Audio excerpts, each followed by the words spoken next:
देखो जो next topic है अपना वो है सोडियम पोटेशियम पंप के बारे में। और ये basically role of alkali metals biological system के अंदर जो आर्टिकल है उससे रिलेटेड है कि जो अल्कली मेटल्स हैं वो बायोलॉजिकल सिस्टम्स में किस तरीके से काम करते हैं। तो उसके अंदर सबसे इम्पोर्टेंट जो इनका काम है वो है सोडियम पोटेशियम पंप, जिसके थ्रू एक्टिव ट्रांसपोर्ट का एक टॉपिक आता है।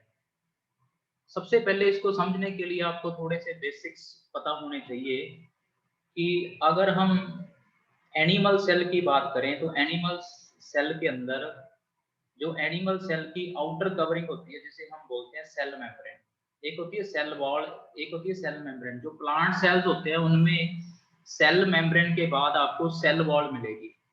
ठीक है, एनिमल मेम्ब्रेन में सिर्फ क्या होती है, सेल मेम्ब्रेन होती है। तो ये जो आउटर कवरिंग है, जो सारे डिफरेंट ऑर्गेनल्स हैं इस सेल के अंदर, चाहे वो लाइजोसोम्स हैं, न्यूक्लियस है, ठीक है, डिफरेंट टाइप के मटेरियल्स हैं जो इसके अंदर, वैक्यूल्स हैं, क्रोमोसोम्स हैं, ठीक है, माइटोकॉन्ड्रिया है, इन सभी को एक तरह से एक तरीके का क्या कर रही है, कवच प्रदान कर रही है। ठीक है, ये क्या है, सेल मेम्ब्रेन है। तो किसी भी अगर आप एनिमल सेल का डायग्राम देखोगे तो उस डायग्राम में इसकी आउटर कवरिंग है जो, उस कवरिंग को हम बोलते हैं सेल मेम्ब्रेन। और जो ये सेल मेम्ब्रेन होते हैं वो बेसिकली तीन चीजों को मिलके बनते हैं। एक तो होता है उसमें ग्लिसरोल, ग्लिसरोल होगा एक उसमें, और दूसरा होगा उसमें फॉस्फोलिपिड, और एक होते हैं फैटी एसिड्स की चेन्स। ठीक है, तो अगर आप जर्नली बोलो तो ये जो सेल मेम्ब्रेन है ये बनी होती है किसकी, फॉस्फोलिपिड्स की। और इन मेम्ब्रेन के अक्रॉस, इस मेम्ब्रेन के अक्रॉस मटेरियल्स क्या करते हैं, एक्सचेंज होते हैं। ठीक है, तो इन मटेरियल्स को एक्सचेंज करने के लिए जो मैकेनिज्म काम करता है, ठीक है, उस मैकेनिज्म में से हम जो टिपिकली अब पढ़ रहे हैं वो है सोडियम पोटेशियम पंप। कि किसी भी सेल की मेम्ब्रेन के अक्रॉस कैसे मटेरियल्स या आयंस या किसी भी टाइप के मॉलिक्यूल्स का क्या होगा, लेन देन होगा, उस चीज को हम अब पढ़ेंगे सोडियम पोटेशियम पंप के अंदर। तो सबसे पहले आपको ये क्लियर होना चाहिए कि हम बात कर रहे हैं एनिमल सेल के अंदर उसकी सेल मेम्ब्रेन के अक्रॉस होने वाले ट्रांसपोर्ट के बारे में। ठीक है, और हम टिपिकली बात करेंगे एक्टिव ट्रांसपोर्ट की। उस एक्टिव ट्रांसपोर्ट का मीनिंग क्या है अब हम ये समझेंगे। ठीक है, सबसे पहले आपने ये समझना है बात। अब जो ये मैंने सेल मेम्ब्रेन आपको शो की है यहाँ पे, अगर इसी को आप फॉस्फोलिपिड्स की लेयर के फॉर्म के अंदर देखो तो आपको इस डायग्राम में ये चीज नजर आएगी। सोडियम पोटेशियम पंप के आपको चार स्टेज नजर आ रहे हैं। तो इन चार स्टेजेस में आप देखोगे जो ये वाला पोर्शन आपको नजर आ रहा है ये किसको रिप्रेजेंट कर रहा है, ये रिप्रेजेंट कर रहा है सेल मेम्ब्रेन को। सेल मेम्ब्रेन किसकी बनी होती है, ग्लिसरॉल, फॉस्फोलिपिड्स और इसकी फैटी एसिड्स की चेन की। तो ये कवरिंग जो आपको नजर आ रही है यहाँ पे इस टाइप की, ये है सेल मेम्ब्रेन। और इस सेल मेम्ब्रेन के अक्रॉस क्या होना है, आयंस का एक्सचेंज होना है। तो सबसे पहले इस चीज को समझने के लिए एक थोड़ा सा आपको पॉइंट पता होना चाहिए। वो पॉइंट क्या है, जब हम सोडियम पोटेशियम पंप को पढ़ रहे हैं तो जो सेल मेम्ब्रेन के आउटर पार्ट में मटेरियल होगा उसको हम बोलते हैं extra cellular fluid. Extra mean outer, और एक होगा सेल मेम्ब्रेन के इनर या अंदर की तरफ, उसको बोलते हैं हम इंट्रा सेलुलर फ्लूइड। तो इस फ्लूइड के अंदर एक्स्ट्रा सेलुलर फ्लूइड जो मेम्ब्रेन के बाहर है, इसके अंदर जो कंसंट्रेशन की अगर हम बात करें सोडियम और पोटेशियम के, तो इंट्रा सेलुलर और एक्स्ट्रा सेलुलर फ्लूइड में आयंस की कंसंट्रेशन में डिफरेंस होता है। अब जो मोस्ट ऑफ एनिमल सेल्स हैं उनमें इंट्रा सेलुलर फ्लूइड के अंदर जो सोडियम की कंसंट्रेशन है वो अप्रोक्सीमेटली आउट एक्स्ट्रा सेलुलर में तो 0.15 के करीब है, और इंट्रासेलुलर में उनकी कंसंट्रेशन है बेसिकली 0.01 मोलर के करीब। और इसी तरीके से अगर आप पोटाशियम की कंसंट्रेशन की बात करोगे तो इंट्रासेलुलर के अंदर उनकी जो कंसंट्रेशन है वो 0.15 मोलर के करीब है, और एक्स्ट्रा सेलुलर में वो कंसंट्रेशन इवन के लेसर देन है या अप्रोक्सीमेट है 0.04 मोलर के करीब। तो आप इन वैल्यू से एक चीज नोट करोगे कि एक्स्ट्रा सेलुलर फ्लूइड में सोडियम की कंसंट्रेशन इंट्रासेलुलर फ्लूइड से क्या है, ज्यादा है। अगर आप दोनों को कंपेयर करो इनको तो आप एक चीज नजर में आएगी आपके कि एक्स्ट्रा सेलुलर फ्लूइड और इंट्रा सेलुलर फ्लूइड को अगर आप कंपेयर कर रहे हो तो इस कंपैरिजन से आपको ये मिलेगा कि एक्स्ट्रा सेलुलर फ्लूइड में सोडियम की कंसंट्रेशन हाई है as compare to intra cellular fluid, और इंट्रा सेलुलर फ्लूइड के अंदर पोटाशियम की कंसंट्रेशन हाई है as compare to extra cellular fluid. तो कहने का मतलब जो सेल मेम्ब्रेन है उस सेल मेम्ब्रेन के बाहर और अंदर जो फ्लूइड होंगे उन फ्लूइड में सोडियम और पोटाशियम की कंसंट्रेशन में क्या होगा, डिफरेंस होगा। तो अगर मैं आपको यहाँ पे बेसिकली समझाऊं तो यहाँ पे आउटर पार्ट में जो Na पॉजिटिव हैं उनकी कंसंट्रेशन ज्यादा है, यहाँ पे Na पॉजिटिव की कंसंट्रेशन ज्यादा है, पोटाशियम कंपैरेटिवली कम है। और इंट्रासेलुलर फ्लूइड के अंदर यहाँ पे पोटाशियम आयंस क्या है, हाई कंसंट्रेशन में है, बार क्या है, कंपैरेटिवली कम है। होंगे दोनों टाइप के आयन, बट अगर हम कंसंट्रेशन वाइज बात करें तो सेल के एक्स्ट्रा सेलुलर पार्ट में, सेल मेम्ब्रेन के इस तरफ जिसको हम एक्स्ट्रा सेलुलर पार्ट बोल रहे हैं, उनमें सोडियम की कंसंट्रेशन ज्यादा है और इंट्रासेलुलर फ्लूइड के अंदर पोटाशियम की कंसंट्रेशन ज्यादा है। सबसे पहला बेसिक आपको पॉइंट ये पता होना चाहिए। इसका मतलब सेल के अंदर सोडियम आयंस कम है और सेल के बाहर हैं जो सेल मेम्ब्रेन के बाहर जो एक्स्ट्रा सेलुलर फ्लूइड है उसमें के पॉजिटिव कम है। तो अगर तो सोडियम बाहर से अंदर आए तो वो high concentration to low concentration move कर रहा है, वो क्या है, एक नेचुरल फिनोमेना है, ठीक है, क्योंकि high concentration to low concentration जो मूवमेंट होती है एक तरीके का वो डिफ्यूजन होता है। अब अगर इसके उल्ट सोडियम लो कंसंट्रेशन से इस तरफ मूव करे, हाई कंसंट्रेशन की तरफ, बाहर कंसंट्रेशन हाई है अंदर कंसंट्रेशन कम है, तो इस फिनोमेना को करवाने के लिए एनर्जी चाहिए। और इसी तरीके से अगर पोटाशियम जहां पे बार कम है वो बार से अंदर की तरफ मूव करे तो उस फिनोमेना के लिए भी क्या चाहिए, एनर्जी चाहिए। कहने का मतलब अगर आपने इंट्रासेलुलर फ्लूइड से सोडियम को बाहर निकाल के एक्स्ट्रा सेलुलर फ्लूइड में लेके जाना है तो उसके लिए भी एनर्जी चाहिए, और अगर आपने बाहर वाले एक्स्ट्रा सेलुलर फ्लूइड से पोटाशियम को अंदर लेके आना है फिर भी एनर्जी चाहिए। क्यों? क्योंकि आप कंसंट्रेशन ग्रेडियंट के उल्ट मूवमेंट करवा रहे हो। आप जो आयंस की मूवमेंट करवा रहे हो इस जगह पे वो करवा रहे हो low concentration to high concentration. आप ये मूवमेंट जो समझ रहे हो low concentration to high concentration, ये क्यों जरूरी है? ताकि कंसंट्रेशन का ग्रेडियंट बना रहे, कंसंट्रेशन का ग्रेडियंट बना रहे, क्योंकि अदरवाइज तो जो नेचुरल टेंडेंसी है वो सोडियम की क्या है, इनवर्ड मूवमेंट है, और जो पोटाशियम की नेचुरल टेंडेंसी है वो आउटवर्ड मूवमेंट है। तो अगर ऐसा हुआ तो कंसंट्रेशन का ग्रेडियंट सेल मेम्ब्रेन के अक्रॉस नहीं बनेगा। तो उसको बनाए रखने के लिए क्या चाहिए, हमें ये फिनोमेना चाहिए। इस फिनोमेना को हम बोल रहे हैं कि हमने इंट्रासेलुलर पार्ट से जो फ्लूइड है उनमें से सोडियम को बाहर निकालना है और पोटाशियम को एक्स्ट्रा सेलुलर पार्ट से अंदर लेके आना है। और आपको पता है कि जैसे हम नॉर्मली पढ़ते हैं भी, अगर पानी को आप नीचे से ऊपर की तरफ लेके जा रहे हो जिसको हम अप हिल मूवमेंट बोलते हैं, तो उसके लिए क्या चाहिए, आपको पंप चाहिए। ठीक है, पंप ही क्या कर सकता है, लो कंसंट्रेशन से हाई कंसंट्रेशन की तरफ किसी मोशन को करवा सकता है। तो इसीलिए इसका नाम पड़ा है पंप। पंप क्यों? क्योंकि ग्रेडियंट के अगेंस्ट काम कर रहा है ये आयंस को मूव करवाएगा from the low concentration to high concentration.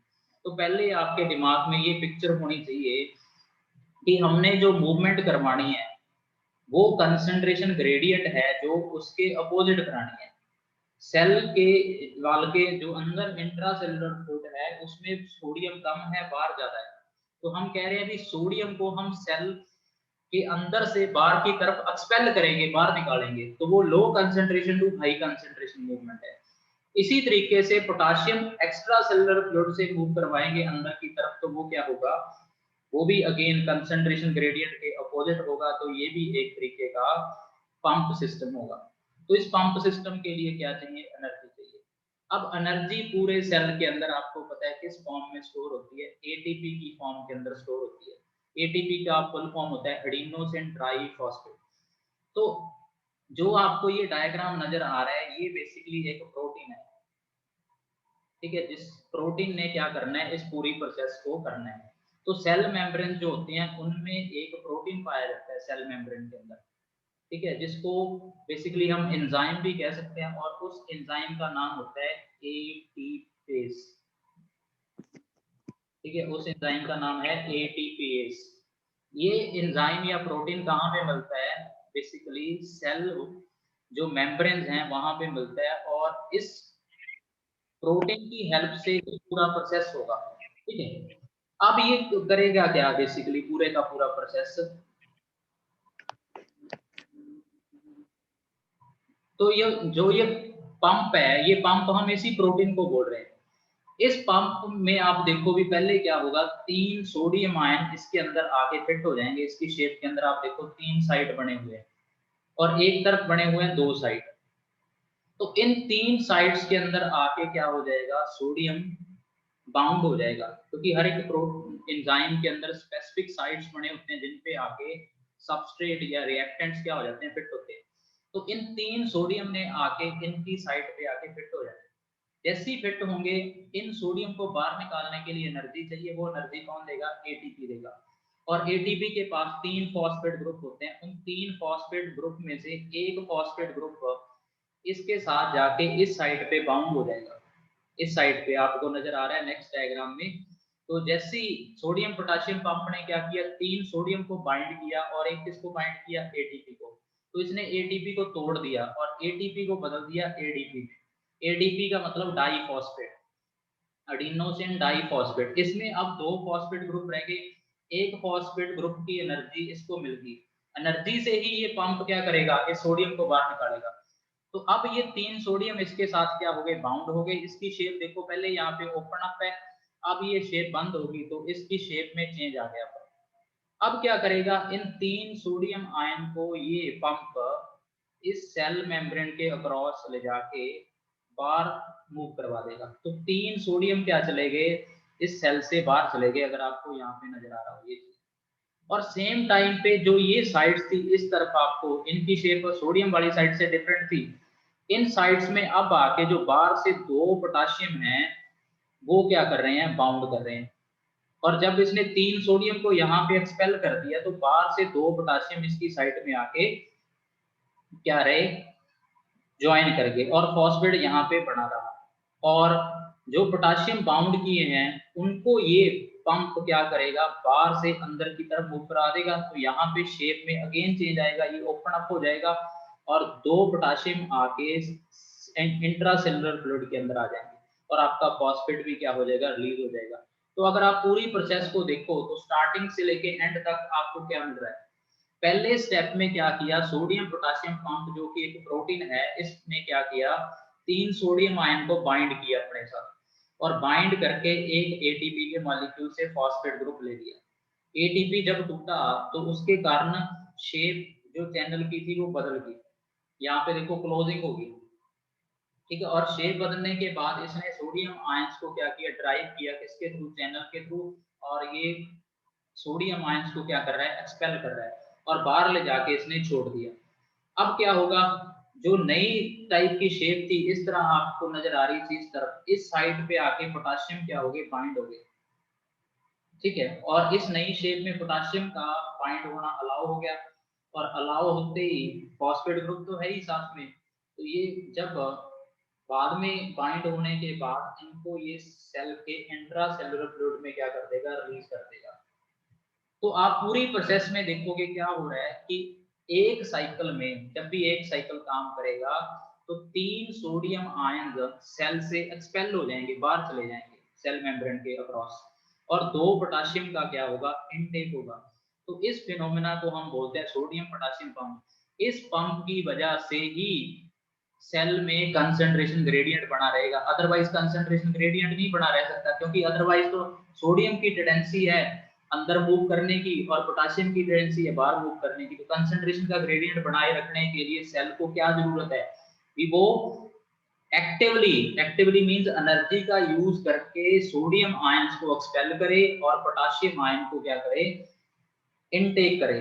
तो जब भी सेल मेम्ब्रेन के अक्रॉस एटीपी को यूज करके 3 सोडियम आयन का एक्सपल्शन होता है और 2 पोटाशियम आयन का इनटेक होता है, इसके थ्रू पंप के थ्रू, पंप एक तरीके का क्या है, प्रोटीन है, इस फिनोमेना को हम बोलते हैं सोडियम पोटाशियम पंप। इससे सेल मेम्ब्रेन के अक्रॉस क्या बना रहता है, कंसंट्रेशन ग्रेडियंट बना रहता है। तो अगर हम इस पूरी प्रोसेस को रिप्रेजेंट करें इक्वेशन की फॉर्म में, तो इक्वेशन की फॉर्म में क्या हुआ, इक्वेशन की फॉर्म में अगर हम इस पूरी प्रोसेस को रिप्रेजेंट करें तो एटीपी के मॉलिक्यूल से और वाटर के यूज से जो 3 पोटाशियम इंट्रासेलुलर फ्लूइड में थे और जो 2 पोटाशियम एक्स्ट्रा सेलुलर फ्लूइड में थे, उनकी मूवमेंट होगी पंप के through across the cell membrane. तो जो पोटाशियम थे वो आउटसाइड से एक्स्ट्रा सेलुलर फ्लूइड से इंट्रा सेलुलर फ्लूइड में आ गए। ठीक है, तो आप जो मोशन देखोगे इनकी वो क्या है, आउटसाइड से इनसाइड है, और जो सोडियम थे वो इनसाइड से आउटसाइड चले गए।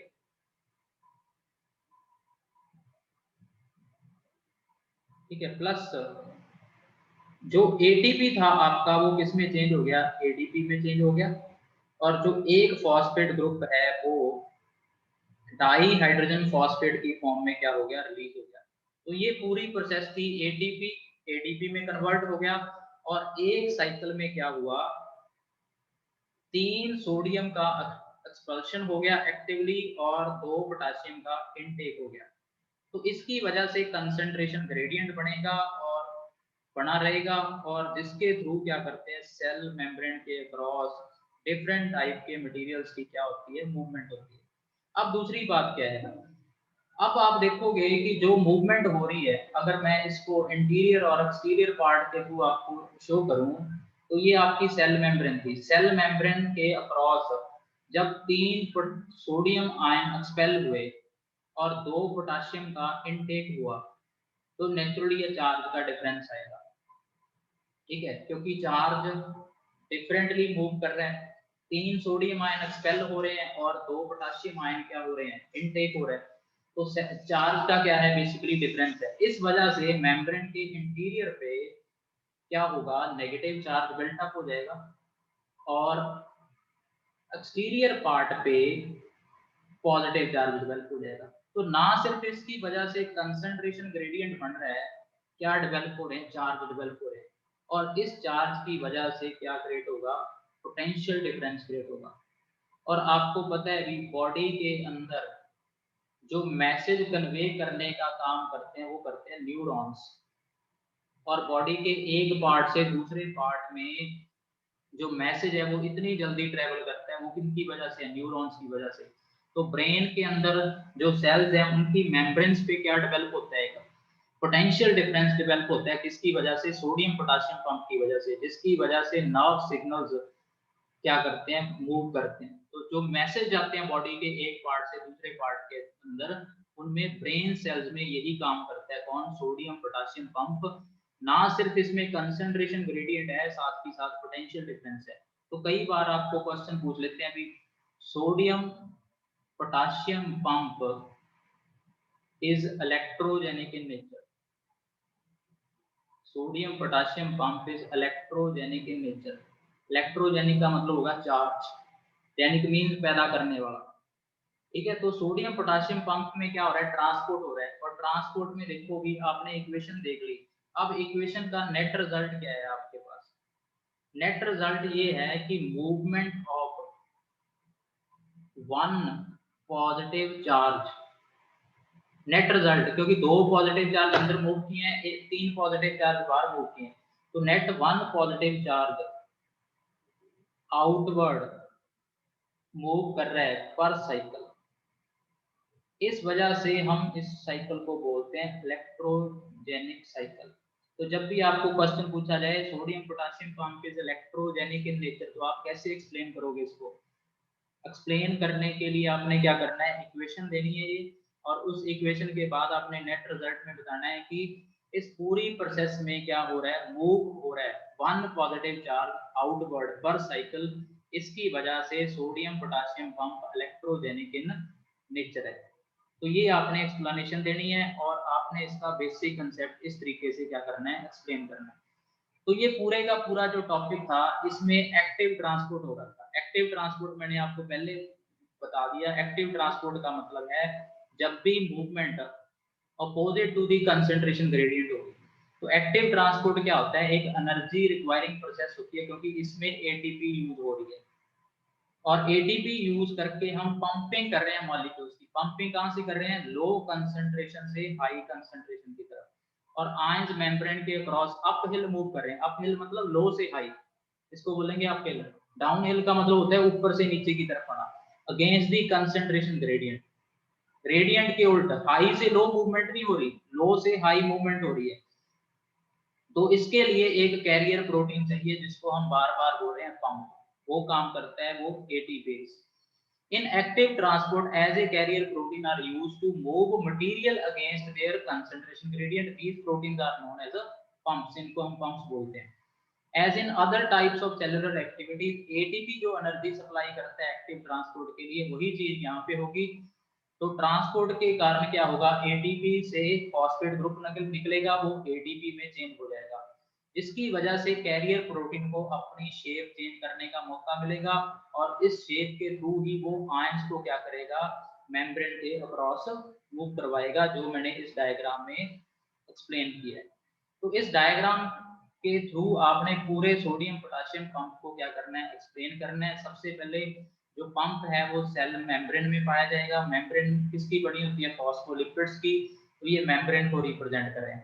और पंप के यहाँ पे 3 साइड है जिसमें सोडियम आके बाउंड होगा, और ये वाली 2 साइड है जिन पे आके बाद में शेप चेंज होने के बाद पोटेशियम बाउंड होगा। और पूरे एक साइकिल में 3 सोडियम एक्सपेल होंगे और 2 पोटेशियम का एक्टिव इनटेक होगा।